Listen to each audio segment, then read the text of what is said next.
programa Rostros de la Trata. Yo soy Leticia del Rocío Hernández y el día de hoy vamos a platicar con la doctora Rocío Vargas Cortés. ¿Cómo estás, Rocío? Buenas tardes. Hola, muy bien, gracias por la invitación. Al contrario, muchas gracias. Y bueno, antes de iniciar a platicar con la doctora sobre un tema muy importante, el que está ampliamente desarrollado en su libro Ventanas Rotas en el Hogar.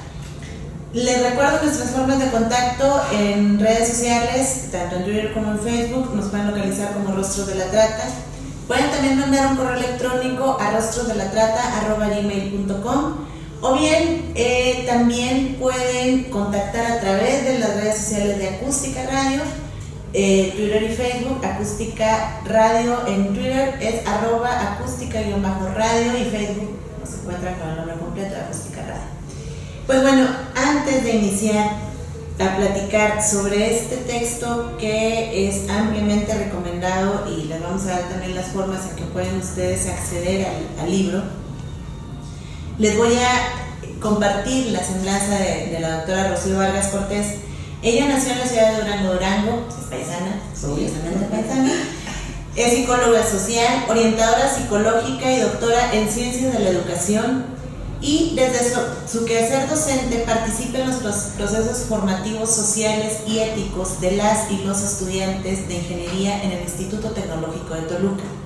Ha trabajado en la detección, prevención y atención de la violencia contra las mujeres en la educación tecnológica. Realiza investigación acerca de la formación de valores, compromiso social, responsabilidad social, violencia familiar, escolar y laboral. Sus trabajos se han publicado en los libros colectivos Educación y Valores tomo 2, en Investigación en Educación y Valores y en la revista Dignitas del Centro de Estudios de la Comisión de Derechos Humanos del Estado de México. Pertenece a la Red Nacional de Investigadores en Educación y Valores y a la Red de Investigadores de la Investigación Educativa. Y pues bueno, el día de hoy vamos a platicar con ella sobre este texto, que no lo saqué antes. Ventanas rotas en el hogar, causas y consecuencias de la violencia familiar. Rocío, primero, antes de entrar en materia, ¿por qué escribiste este libro? Bueno, mira, yo creo que una de mis motivaciones principales fue recuperar la voz de las personas que han sufrido violencia en la infancia, en su hogar. O sea, lo hice porque, pues no fue casualidad. Yo creo que el trabajo que yo hago en el aula es un trabajo no solo educativo, sino también psicológico, en donde mi trabajo es apoyar a los jóvenes estudiantes de las áreas de ingeniería a que se conozcan, a que hagan autoconciencia de cuáles son sus características emocionales y que esto les permita tener un mejor desempeño como profesionistas. Y dentro de esto, pues yo me encontré con que a la hora de que les solicitaba que me escribieran una autobiografía, había jóvenes, hombres y mujeres, que me narraban situaciones de violencia en el hogar y que nunca lo habían hecho, ¿sí? O sea, nunca lo habían comentado con otras personas. Bueno, no todos, había quienes sí lo habían comentado, pero que era la primera vez que lo sacaban, ¿no? O sea, que hacían esa introyección y que entonces empezaban a escribir, y para ellos fue como una catarsis, ¿no? Entonces yo busqué recuperar esas historias, claro, dándoles su tratamiento anónimo, utilizando seudónimos para que, y esto, bueno, son jóvenes que fue hace muchos años fueron mis estudiantes, y después de 10 años de tener esta información, empecé precisamente a través de este proyecto de prevención de la violencia contra las mujeres a encontrar explicaciones a esas historias de violencia, ¿no? Entonces quise dejar, testimonio de esa situación. Vivimos desafortunadamente en cualquier punto del mundo, pero específicamente en nuestro país no es la excepción. Vivimos una violencia constante y continua hacia mujeres y niñas, una violencia en general, pero particularmente hacia mujeres y niñas. a mí me parece que en los últimos años no solo no ha disminuido el fenómeno de la violencia, sino que se ha recrudecido en todos los espacios y en distintas dimensiones.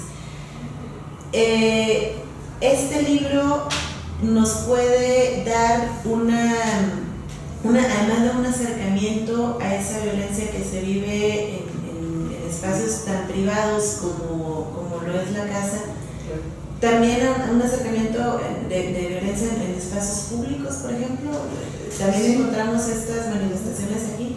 Claro, lo que pasa es que la violencia, lo menciona en el libro, se transmite de generación en generación, ¿no? Entonces, bueno, la violencia que se vive en el hogar se transmite en diferentes aspectos, ¿no? O sea, yo en un estudio que se hizo en Nuevo León, hay por ejemplo, una condición de que si se unen un hombre y una mujer que han vivido en un hogar violento, que proceden de un hogar violento, esto va a incrementar la posibilidad de tener un hogar en donde se viva la violencia, ¿no? En el que se repitan los patrones, sí, y donde se repiten los patrones de manera diferente. O sea, por ejemplo, para el hombre es reproductor de la violencia como un agresor, ¿no? Y la mujer, que ha crecido en un hogar violento, aprende el patrón de sumisión y de ser víctima, ¿no? Entonces así esto se va reflejando en la parte social, por supuesto, ¿no? Sí. En la parte social, en donde pues tenemos problemas derivados de la violencia, tanto económicos como sociales, de salud pública, de la violencia en la pareja. Y también, bueno, una de las cosas que recupero en el libro son las consecuencias de la violencia en la personalidad, en la forma de acercarse a los demás y, por ejemplo, en ser violentadores. O sea, por ejemplo, en la trata de personas, bueno, la persona que se dedica a eso, pues no es empático en absoluto con las víctimas, porque seguramente en su historia sí fue violentado. O sea, y entonces esto nos va a traer mayores probabilidades de seguir en la violencia, ¿no? Sí, claro. Repetir la violencia. Al momento de que estabas escribiendo este libro, Rocío, ¿qué objetivo tenías de llegar a quién? De transformar mente, corazón de quién. Claro.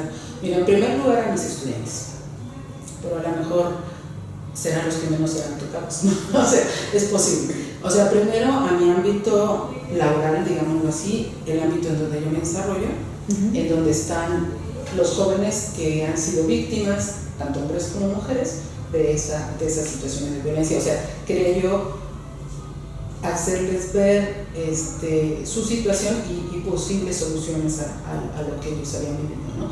O sea, ese fue mi primer momento, digámoslo así. Y pues bueno, ahorita nos vamos a ir a un corte rápidamente, pero les recuerdo, vamos a estar repitiendo las formas en las que ustedes, si les interesa tener acceso a este libro, pueden solicitar un ejemplar en el correo contacto@ventanasrotas.com o pueden directamente entrar al sitio web www.ventanasrotas.com y decir, dar sus datos. Tienen ahí un sistema de envío gratuito para toda la República Mexicana.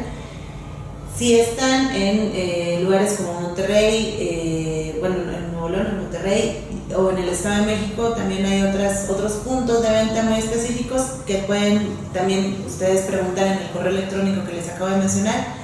De cualquier manera, vamos a volver a repetir estas formas en el transcurso del programa y en unos segundos regresamos.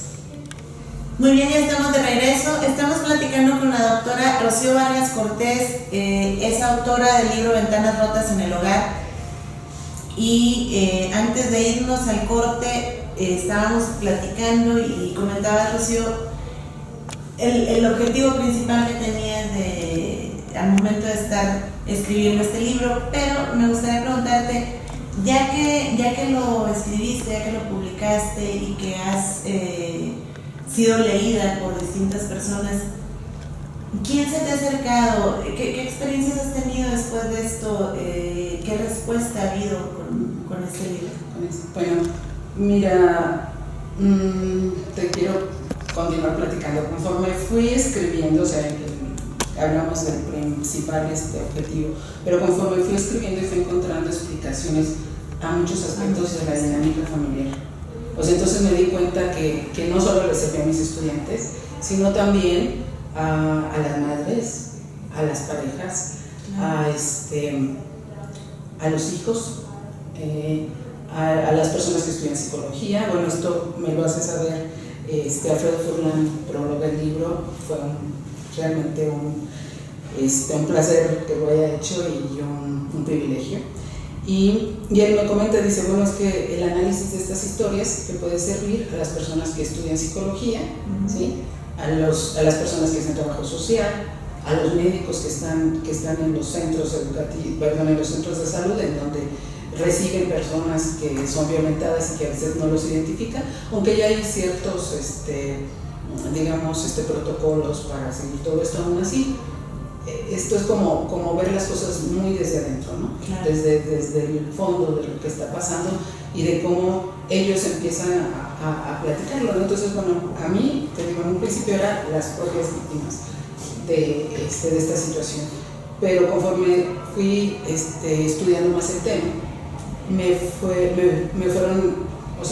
se fueron surgiendo nuevos elementos que me permitían sentir que esto podía tener una mayor difusión y una mayor influencia en diversos ámbitos. Y ya que ha sido leído el libro por distintas personas, ¿qué comentarios has recibido? Pues mira, los primeros es que se sensibilizan, o sea, de la situación. Algunas personas me dicen, no, es que yo no sabía que estas cosas pasaban, aunque sean personas, no sé, que están haciendo investigación educativa y gente del ámbito de la educación.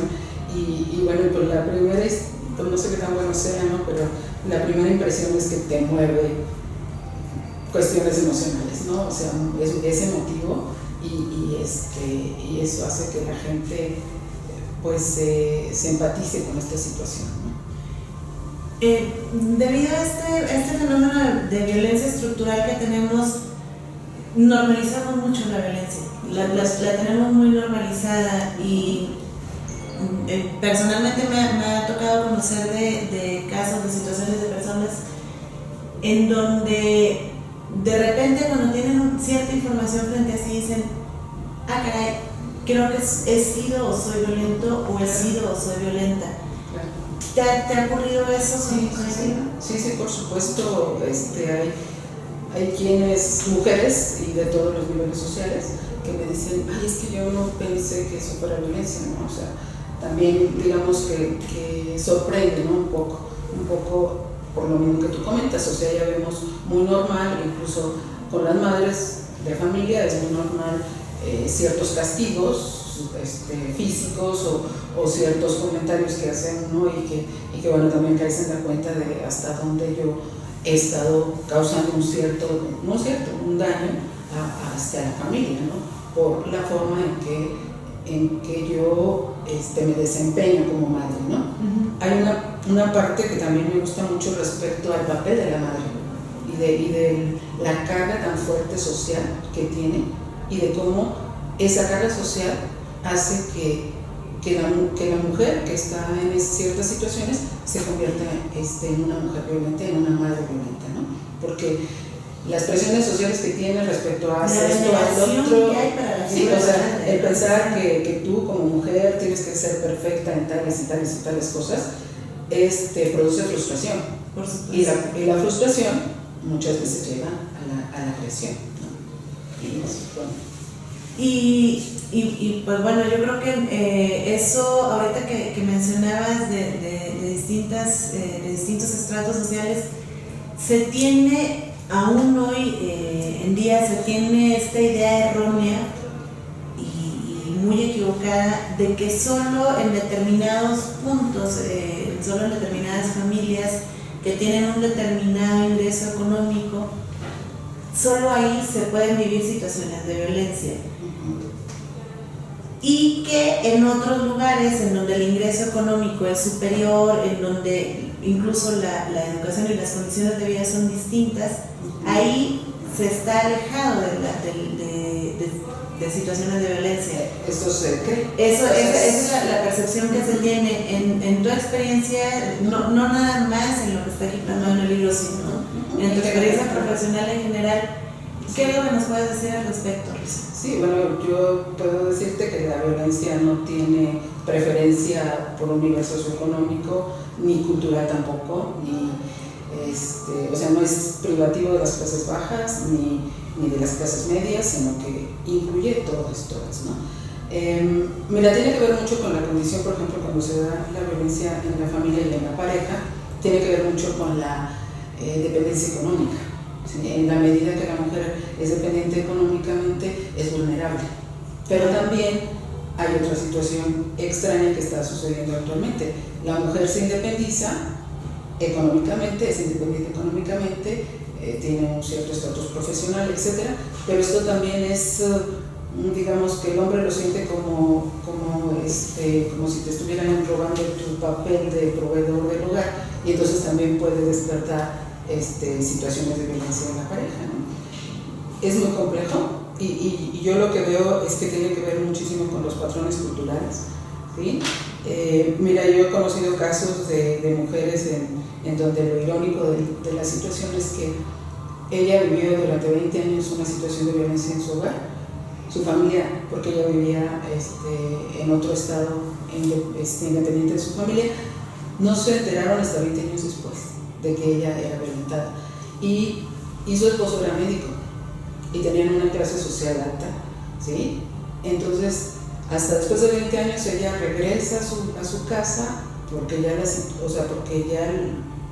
la situación física a la que ya la estaba llevando esa situación de violencia era muy grave, y regresa a su casa, está un tiempo, pero al mes regresa nuevamente con su pareja, ¿no? Y entonces son situaciones extrañas, hasta cierto punto se puede decir, que uno no alcanza a comprender por qué razón se dan esas situaciones, ¿no? Pero que esta persona, por el hecho de ser médico, ocultaba muy fácilmente la situación. Ella llegó a tener problemas, fracturas de columna, que no solucionaba porque, bueno, fue que te caíste, fue que la hospitalizaban, y pues lo más grave es que estuvo a punto de perder la vista por un golpe y un derrame que tuvo tremendo en un ojo. Y entonces ahí fue donde, digamos, se destapó la situación, que esa es otra característica de los casos de violencia. Hasta que no sucede algo que ya no se puede ocultar, entonces se destapa, ¿no? Pero mientras puede estar ahí durante muchos años, ¿no? Entonces, sí, para responder a tu pregunta, es generalizado en todos los estatus sociales, ¿no? Y económicos. Estamos platicando con la doctora Rocío Vargas Cortés sobre su libro Ventanas rotas en el hogar, que habla sobre este fenómeno de violencia que se vive, me permito decir que al interior de muchísimas familias en nuestro país, y que no siempre lo tenemos tan claramente visibilizado. Les recuerdo que si están interesadas en adquirir un ejemplar, pueden mandar ustedes un correo a contacto@ventanasrotas.com, o bien directamente en la página www.ventanasrotas.com, dan su nombre, domicilio, etcétera, y les dicen que están interesadas en un ejemplar. Tienen envío gratuito a toda la República Mexicana. Y regresando del corte, vamos a seguir platicando con la doctora Rocío Vargas sobre el tema de hoy, que es la violencia en el hogar. Regresamos. Muy bien, ya estamos de regreso platicando aquí en Rostros de la Trata con la doctora Rocío Vargas Cortés.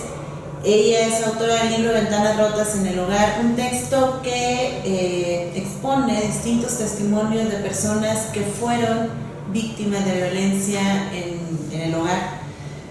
Y esto como resultado de su desempeño profesional. La doctora tuvo testimonios muy claros de primera mano, ¿no?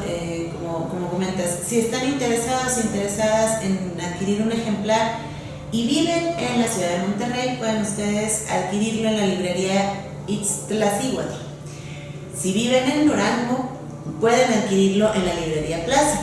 Y si viven en un punto distinto a este, pueden ustedes mandar un correo electrónico a contacto@ventanasrotas.com, o bien entrar a la página www.ventanasrotas.com y ahí pueden ustedes contactar a la autora y decirle que están interesadas en este libro, ponerse de acuerdo, y el envío es gratuito para toda la República Mexicana. Pues bueno, antes de irnos al corte estábamos comentando un poco, sin darle el nombre como tal, de este testimonio del que conociste, de una mujer que durante años fue violentada, fue víctima de violencia, y que termina regresando con la pareja violenta. Hay ocasiones, Rocío, en que nos enteramos, ¿no?, por ejemplo, de este caso y de muchos otros, en donde pues la mujer una y otra vez perdona a la pareja violenta, a quien la está violentando, y no falta quien diga y quien opine, pues bueno, así le gusta que la traten, pues bueno, ya está bastante grande como para que ella decida qué hacer, pues qué caray, si ella quiere seguir ahí, pues ¿quién es uno para meterse, no? Pero ¿qué es lo que sucede, Rocío?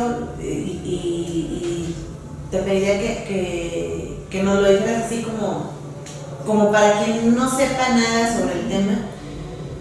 ¿Qué es lo que sucede cuando una persona es víctima de violencia continua y constante, que aparentemente le facilita al violentador que se mantenga a su lado, o bien que le impide a ella que se vaya para otro lado? ¿Qué es lo que pasa? Mira, pues son situaciones muy complejas, psicológicas, ¿verdad?, en donde el violentador es un depredador emocional, o sea, una persona que es, y por eso hablo yo de las ventanas rotas, porque ve a la víctima como un objeto, porque encuentra, casualmente no sabemos exactamente de qué manera, encuentra los puntos débiles de la víctima, ¿sí?, encuentra la forma de estar de manera persistente, constante, violentándola a través de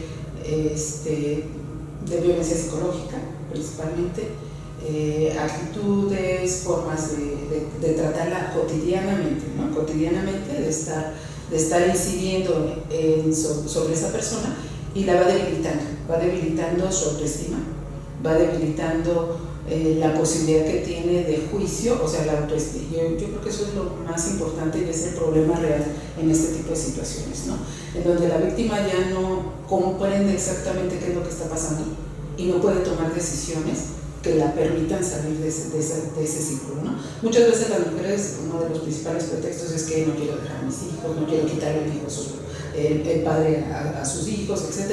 Y esas son, digamos, las cuestiones que expresa, digamos, conscientemente, pero en el fondo hay una depredación emocional impresionante, en donde, digamos, que se eliminan todas las fortalezas que puede tener como persona, ¿sí?, y esto le impide salir del círculo de la violencia que se ha denominado, ¿no? ¿Cómo salen las mujeres del círculo de la violencia? Generalmente salen cuando sienten que su vida está en peligro, o sea, que realmente ya cuando ya ven la muerte cara, sí, o cuando ya tuvieron un episodio de violencia en donde ya se dieron cuenta que podían perder la vida. Eso también puede hacer que el victimario también haga conciencia y diga, híjole, no, aquí ya le voy a parar tantito, ¿no? Puede ser que también eso suceda. O puede suceder que no se detenga, y si la mujer no detiene, o las personas que están alrededor de ellos no detienen la situación, pues puede desencadenar en un feminicidio, como ya lo sabemos, ¿no? Pero, por ejemplo, también sucede que cuando los hijos crecen, que son víctimas de la violencia, en cuanto que son observadores y que son, si no los protagonistas principales, si personas que están observando cómo la madre, principalmente la madre, es maltratada, es golpeada, y ellos sienten una impotencia, pero cuando crecen, muchas veces se vuelven, digamos, los salvadores de la madre, y entonces le ponen un alto al padre y le dicen, ¿sabes qué? Pues ya no vas a poder continuar golpeando a mi mamá, y ellos intervienen, ¿no?, sobre todo si son hombres, y el violentador se detiene, o sea, se detiene ahí. Entonces muchas veces son esos los mecanismos. En el mejor de los casos, que no hay un desenlace fatal ni para la madre o los hijos o hijas, ¿no? Sí, claro que sí. Podemos leer un parte de un testimonio justo que habla de esta cuestión del papel de observador, observadora. Sí, los espectadores, hablo yo de los espectadores de la violencia. Un testimonio de Aida, que es un seudónimo, dice: intentaba comportarme como una niña normal. Mis padres trataban de que no me diera cuenta, pero era imposible. Lloraba en silencio. Lo que más me dolía era que mi madre no se defendiera y yo no podía hacer nada. Así pasaron los años y los pleitos entre mis padres continuaban. Y más adelante habla justo del papel de protectora que jugaba, no tanto con la madre, ¿no? Sino con los hermanos, porque ella era la mayor de la familia. Dice: yo trataba de cuidar a mis hermanos para que ellos no se dieran cuenta de los pleitos, tratando de evitar lo que ella ya había pasado, ¿no? Pero no podía evitarlo. Cuando estaba finalizando la escuela primaria, mi papá quería matar a mi mamá con un cuchillo. Yo me di cuenta y le dije a mis hermanos que gritaran. Entonces llegaron mis tíos y le quitaron el cuchillo. Yo no entendía qué pasaba en la familia. Soy la mayor de mis hermanos y no sabía qué hacer. Tenía miedo de hablar. Por ejemplo, en el caso de Aida, que como mencionaba desde un principio, se han cambiado el nombre para proteger la identidad de las personas, pero en el caso de ella, pasados los años, Rocío, si no tuvo una intervención oportuna, un tratamiento adecuado, ella como víctima de esta violencia que se vivió en su casa, ¿qué es lo que puede pasar con Aida? ¿O qué es lo que pudo haber pasado? Y bueno, yo te puedo decir lo que pasó, porque ella, esta historia que empieza, yo me supongo por la edad por lo que está mencionando, desde que ella tenía 4 años empiezan los problemas de violencia, y ella ya está estudiando, termina, concluye, ya casi está a punto de concluir sus estudios en el tecnológico cuando escribe su historia.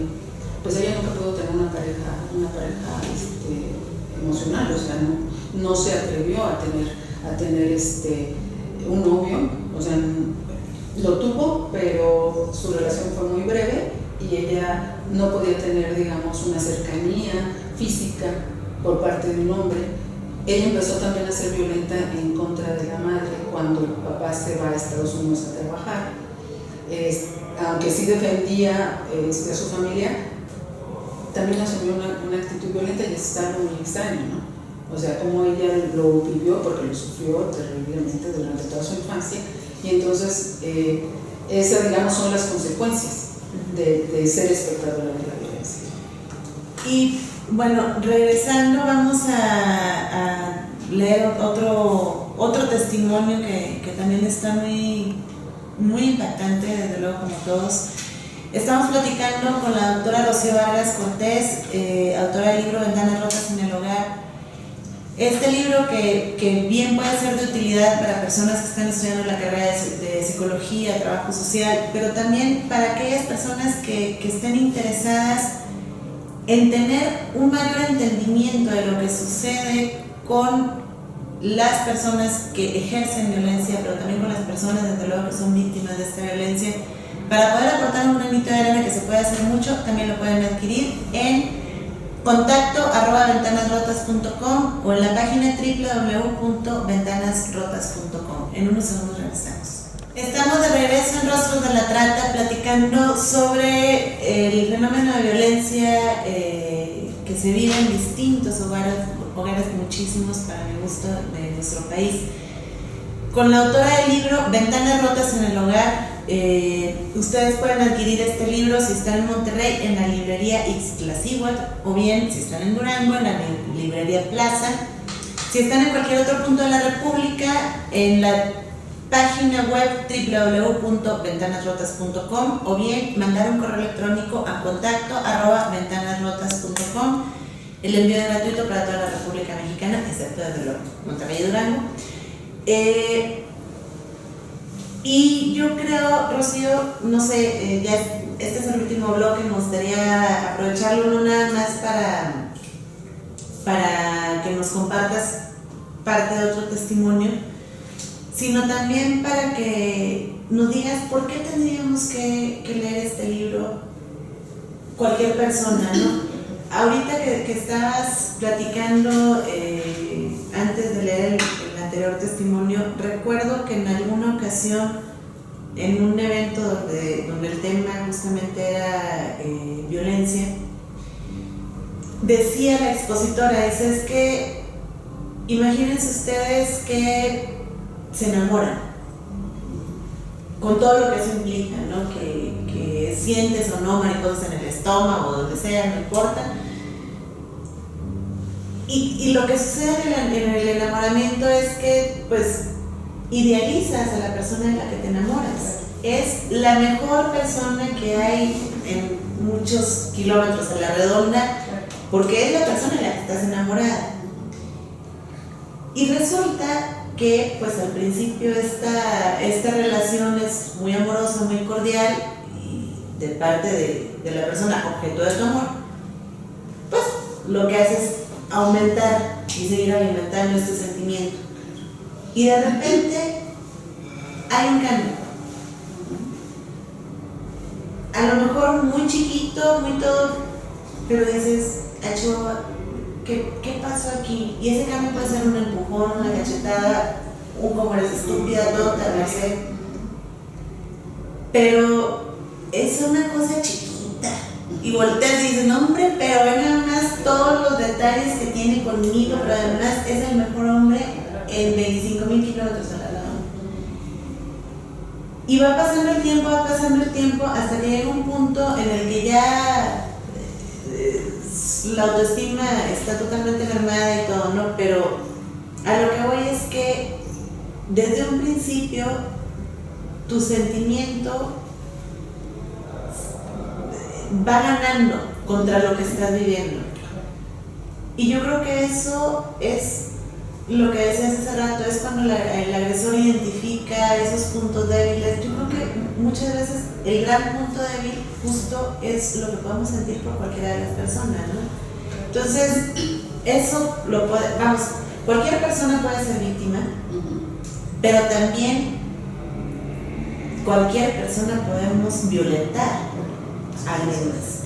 Entonces, no sé, desde mi punto de vista, para quienes están escuchando y viendo esto, creo que todas deberíamos de tener la conciencia social y emocional de adquirir un libro así, de enterarnos qué es lo que pasa, para saber qué hacer, no nada más con la otra persona, sino también incluso con nosotros. Por supuesto que sí. Mira, yo creo que también el hacer este libro pues va también por medio de mi trabajo como docente, ¿no? O sea, yo creo que quiero transmitir información, conocimiento respecto al tema, que la gente pueda entender a través de ese ir y venir entre el testimonio, la parte, digamos, de los conceptos, de la información que hay desde la cultura, de cómo nosotros respondemos a patrones culturales, de nuestro rol como mujer, del rol como hombre, etc. Y la idea era esa, ¿no? Que, o sea, cuando lo armé, cuando pensé en hacer el libro, era que la gente conociera el problema, que conociera los alcances que tiene esas cuestiones tan insignificantes con las que nosotros diariamente tratamos a nuestros hijos, a nuestra pareja nos trata, etc. Y de cómo eso se va convirtiendo en un ambiente violento, ¿no? En donde la armonía desaparece. Entonces, bueno, esa es la idea. Respecto a lo que tú estabas diciendo de la pareja, es que hay señales, hay foquitos rojos, o sea, porque el depredador emocional, que yo lo menciono, nos va a estar siempre, va a estar pendiente de nosotros. Nosotros en una pareja, cuando iniciamos, hacíamos el enamoramiento, en donde intervienen además no solo los sentimientos, en donde también va la parte hormonal, emocional, el estar, digamos, que querer estar con una persona, la necesidad de estar con una persona también, que esa juega un papel muy importante, ¿no? O con un bulto. Sí, o sea, ya no sabes qué es mejor. Hay varios dichos al respecto, ¿no? Pero una de las cosas es que las personas, como el testimonio que leí hace rato, que han sido víctimas de violencia, ya sea como espectadoras o víctimas directas, van a ser más susceptibles a encontrarse, entre comillas, con un violentador, ¿no? Claro. O sea, entonces, las pequeñas señales existen desde el noviazgo. Y si nosotros no les ponemos, porque también es un juego, ¿no? En donde si no se le pone desde un principio el freno a esa persona, va avanzando y va ganando terreno, ¿no? Va ganando terreno y entonces estamos tan invadidas vamos a suponer, las víctimas por esa situación, que entonces vamos a ser más fácilmente víctimas de la violencia, ¿no? Como tú lo dices, o sea, el enamoramiento te va a impedir ver cosas, ¿sí? En donde piensas, bueno, es que él es así, pero es muy lindo.